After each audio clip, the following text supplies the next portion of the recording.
আসসালামু আলাইকুম, দোলন creative ideas পেজে আপনাদের সবাইকে স্বাগতম। নতুন একটা ভিডিও নিয়ে হাজির হলাম। আর আজকের ভিডিওটি হচ্ছে OnePlus 9R। এই ফোনের প্রবলেম হচ্ছে পাওয়ার বাটন ইস্যু। এটার পাওয়ার বাটন কাজ করে না, এটা রিবনটা ফেটে গিয়েছে। এটা মার্কেটে অ্যাভেলেবেল না। যারা টেকনিশিয়ান ভাই আছেন তারা অবশ্যই এই বিষয়টা অবগত যে 9R পাওয়ারের যে রিবনটা আছে সেটা পাওয়া যায় না। তো এখন আমি যেটা করব সেটা হচ্ছে এটাকে খুলে এটাকে তার দিয়ে মডিফাই করে দিব। তো এটা যেই ভাই নিয়ে আসছে উনিও একজন টেকনিশিয়ান, বাট উনি সুং দিয়ে ট্রাই করে অনেক চেষ্টা করে, যে দেখতে পাচ্ছেন আপনারা অনেকগুলো স্পট পড়ে গিয়েছে, বাট উনি এই লকগুলো খুলতে পারেনি। তো এই লকগুলো খুলতে হলে আপনাকে অবশ্যই খেতা ছিলানোর যে সুই আছে সেই সুই দিয়ে প্রেশার দিয়ে খুলতে হবে। অন্য কিছু দিয়ে যদি খুলতে গেলেন সেটা বাঁকা হয়ে যাবে। তো এই যে দেখতে পাচ্ছেন আমি পাওয়ারের যে রিবনটা আছে সেটার মধ্যে দুইটা তার লাগিয়ে এখন এই তারের কানেকশানটা দিয়ে দিয়েছি রিবনের মধ্যে, এবং এটা আশা করি ইনশাল্লাহ কাজ করবে। তো আপনাদেরকে অন করে আমি দেখাচ্ছি।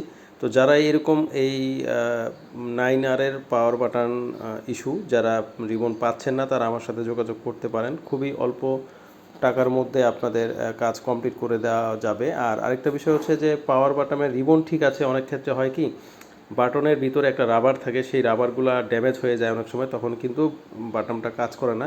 সেটাও আমরা মডিফাই করে ঠিক করে দিতে পারবো। তো এরকম গুরুত্বপূর্ণ ভিডিওর আপডেট পেতে অবশ্যই পেজটাতে ফলো এবং সাবস্ক্রাইব করে রাখবেন। আর সবাইকে ধন্যবাদ এই ভিডিওটি দেখার জন্য। আজকের জন্য বিদায়, আল্লাহ হাফেজ।